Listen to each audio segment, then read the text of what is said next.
গণমাধ্যম সংস্কার কমিশন, এই কমিশনের যে সমস্ত মেম্বারের নাম দেখছি আমি, এদের মধ্যে 80%কে আমার আপ টু দ্য মার্ক মনে হয় নাই, ইনক্লুডিং চেয়ারম্যান। উনি ভাই এই দেশের নাগরিক না, উনি নাগরিক এখানকার, বাট একই সঙ্গে উনি ব্রিটেনের নাগরিক। উনি ব্রিটেন থাকেন, ওখানকার পশ্চিমা গণমাধ্যম সম্বন্ধে ওনার ধারণা আছে।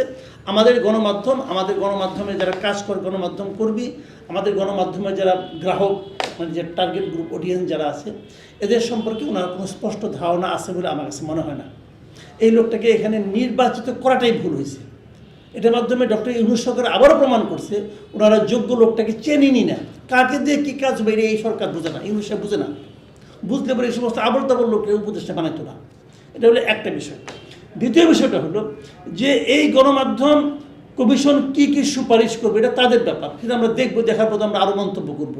কিন্তু এর আগেই যেভাবে এই উপদেষ্টারা, আমাদের তথ্য উপদেষ্টাকে দেখছি মাঝে মাঝে মন্তব্য করেন যে উনি গণমাধ্যমের স্বাধীনতা চান, কিন্তু কোন পর্যন্ত চান, এটা গণমাধ্যমকে অবশ্যই বস্তুনিষ্ঠ হতে হবে, এটাও বলেন উনি।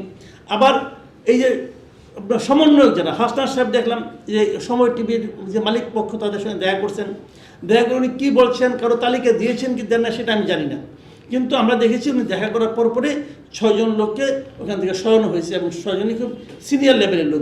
এটা কি নিশ্চিত যে নিশ্চিত 6 জনকে সরানো হয়েছে, সে তালিকা আমি পেয়েছি, এবং তারাও বিভিন্ন মিডিয়াতে বলছে যে আমাদেরকে বলছে তোমরা পদত্যাগ করো।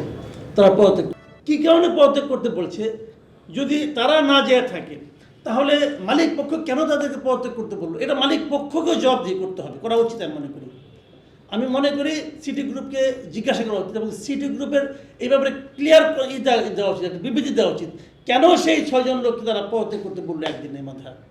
কেন তারা চাইলেই পারে না? হ্যাঁ পারে, আপনি বলবেন যে আমি কোনো আইন কোন মাইনে, আমার ইচ্ছা টাকা আছে, আমি মালিক, আমি করবো না, আপনি সেটা করতে পারেন না, করলে আপনি অপরাধী হবেন, আপনি মানুষের চোখে আপনি অন্যায় করছেন, আপনি অমানবিক আচরণ করছেন, আপনি অমানবিক আচরণ করতে পারেন না। এটা হলো একটা দিক। আর দ্বিতীয় দিকটা হলো যে জিনিসটা নাকি ওই হাসনাত আবদুল্লাহ, যার বিরুদ্ধে অভিযোগ উঠেছে, উনি বলেছেন যে উনি গিয়েছেন এবং উনি ওনার বিরুদ্ধে এই টিভি কী করছে, এর আগে কী করছে, তার আগে কী করছে, সমস্ত কাহিনী বলছেন উনি। এই কাহিনী বলার জন্য আপনার ওই অফিসে যাওয়ার দরকার পড়ে না, আপনি বাড়ির থেকে বলেন। আপনার ওখানে যে কেন বলতে হবে, আপনি যে যখন বলেন, এবং আপনারা যে কাজ করছেন এখন সারাদিন, সচিবালয়ে যাচ্ছেন, এই তদবির করছেন, ওই সালিশি করছেন, এগুলির মাধ্যমে সেই সমস্ত ব্যবসায়িক প্রতিষ্ঠান এক ধরনের চাপ অনুভব করে। সেই চাপজনিত কারণে তারা যদি কাউকে বাদ দেয়, সেটা কিন্তু প্রকারান্তরে তার দায়িত্ব কিন্তু আপনার উপরে আসে। হাসনাত আবদুল্লাহকে আমি একটা কথা বলবো, ভাই এটা আপনি পারেন না। এবং উনি আবার বলছেন যে উনি নাকি কঠোরভাবে মুক্ত সাংবাদিকতার পক্ষে, আবার পাশাপাশি এটাও বলছেন যে মুক্ত সাংবাদিকতা মানে বস্তুনিষ্ঠ সাংবাদিক। আরে ভাই, বস্তুনিষ্ঠতা কাকে বলে? বস্তুনিষ্ঠতার সংজ্ঞা কে নির্ধারণ করবে? হাসনাত আবদুল্লাহ নির্ধারণ করবে, নাকি পাঠক নির্ধারণ করবে, নাকি সিটি গ্রুপ নির্ধারণ করবে, নাকি ওই প্রতিষ্ঠানের সম্পাদক যিনি আছেন তিনি নির্ধারণ করবেন? প্রত্যেকটা মিডিয়ার একটা পলিসি থাকে। আপনি যদি আমেরিকায় যান, সিএনএনের যে পলিসি আর ফক্স টিভির পলিসি কিন্তু এক না। যে জিনিসটা সিএনএনের কাছে বস্তুনিষ্ঠ, সেই জিনিসটা কিন্তু ফক্সের কাছে বস্তুনিষ্ঠ না। এটা আপনাকে বুঝতে হবে। আপনি বড়জোর কি বলতে পারেন যে ডিফেমেশন যেন না করে, সে যেন আপনাকে, আপনার জন্য ক্ষতি করে, সামাজিকভাবে আপনার ক্ষতি হয় এমন কিছু মিথ্যা যেন সে না বলে। এখন আপনি একটা আকাম করবেন, সেটা বললে পরে আপনার ডিফেমেশন হবে, এটা নিয়ে কিন্তু আপনি বলতে পারবেন না। আমি যদি আজগুবি কথা বলি, সেটাতে যদি আপনার ক্ষতি হয়, তখন আপনি বলতে পারবেন। এইটা হাসনাত সাহেবের কাজ না। এখন ওনারা সমন্বয়ক হয়ে পুরা মানে গণ অভ্যুত্থানের মানে আপনার দাবিদার হয়ে গেছেন, বিজয়ী, এবং দাবিদার ওনারা কেউ করে না, ওনারা নিজ দায়িত্বে হয়ে গেছেন। হয়ে নিয়ে ওনারা এখানে যান, ওইখানে যান, এরে কথা বলেন, তারে জ্ঞান দেন, এইগুলি ভাই ঠিক না। মুক্তিযুদ্ধের নেতৃত্বের সামনে থেকে একে দিছে, তাজউদ্দিন আহমেদ দিছে, ওসমানী সাহেব দিছে, 7 জন সেক্টর কমান্ডার দিছে, দেয় নাই তো কী হয়েছে? হয়েছে নাকি? তারা কি করছে? এরা কি করছে? এরা হাসিনা সরকারকে পদ থেকে নামাইছে। ওকে, এখন আমার কি, এখন আর তারা কাকে নামাবে? এখন দেশটাই গড়বে। একটা ভবন যারা ভাঙে, সেই যারা শ্রমিক, তারা কিন্তু ভবনটা আবার নতুন করে গড়ে না। ভবনের গড়ার শ্রমিক একটা, ভাঙার শ্রমিক আরেকটা। ভবন ভাঙছো, কাম করছো, চুপচাপ বসে থাকো, এখন ভবন গড়তে আসো না। এখন তারা গড়ার দায়িত্ব নিজ দায়িত্বে নিয়ে নিচ্ছে। সেই যোগ্যতা তোমার আছে? তুমি তোমার ভাঙার যোগ্যতা আছে, তুমি ভাঙছো, okay fine, thank you very much. ভবনটা যে বানাইতে পারবে সে আর্কিটেক্ট তুমি না। এইটা এরা বুঝতে চাচ্ছে না। গাইড হাতে হাতুড়ি আছে, বলে এই হাতুড়ি দিয়ে বাইরে বিল্ডিং ভাঙছি, অতএব বিল্ডিং আমি হাতুড়ি দিয়ে বাইরে উঠাবো। এটা হয় না, এবং তারা সেটা ওই কাজ করতেছে। তাদের বিরুদ্ধে কে হচ্ছে না, না এরকম আলোচনা আমরা শুনতে পাচ্ছি না, পাচ্ছি। আমার কাছে নিজের কাছে অনেক প্রমাণ আছে।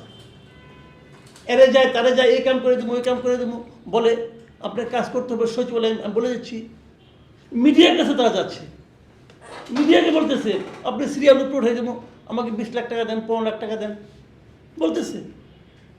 কাজে এগুলি বলে লাভ নাই ভাই, এইগুলি প্রকাশিত হচ্ছে অলরেডি, অনেকে বলা শুরু করছে কিন্তু। কাজে বি কেয়ারফুল। আমি খালি একটা কথা খালি বলবো, সমন্বয়কদেরকে বলবো, এই সরকারকে বলবো, বাঙালি জাতি বড় অদ্ভুত জাতি। মাথায় তুলতেও সময় লাগে না, মাথার থেকে নামাইতেও তাদের সময় লাগে না। মাথার থেকে নামতেছেন কি না একটু পাবলিকের কাছে যান, আলাপ সালাপ করেন, দেখবেন পাবলিক বলে দেবো আপনাকে যে আপনার অবস্থানটা তাদের হৃদয়ে কোথায়। আর আজকে 6 মাস আগে 4 মাস আগে তাদের হৃদয়ে আপনি কোথায় ছিলেন। তারা গাইড অ্যান্ড ফিল্ড সার্ভে হিসেবে যাকে নিয়োগ করছিল, যাকে তারা প্রথম আনছে, উনিই তো প্রথমে ভুলটা করছে। ডক্টর ইউনূস সাহেব এসেই বলছে কি ছাত্ররা আমার নিয়োগকর্তা, এটি বলি তাদের মাথায় উঠাই দিছে। ডক্টর ইউনূস সাহেব আমাদের জন্য খুবই একটা শ্রদ্ধার ব্যক্তি, কোনো সন্দেহ নাই, কিন্তু আনফর্চুনেটলি উনি এই দেশের মানুষকে চেনেন না। সে তার ক্লোজ লোক যেগুলো আছে এগুলিকে চেনে, আর বাইরে কাউকে সে চেনে না। সে ভালো মতো দেশের সাংবাদিকদের চিনে না।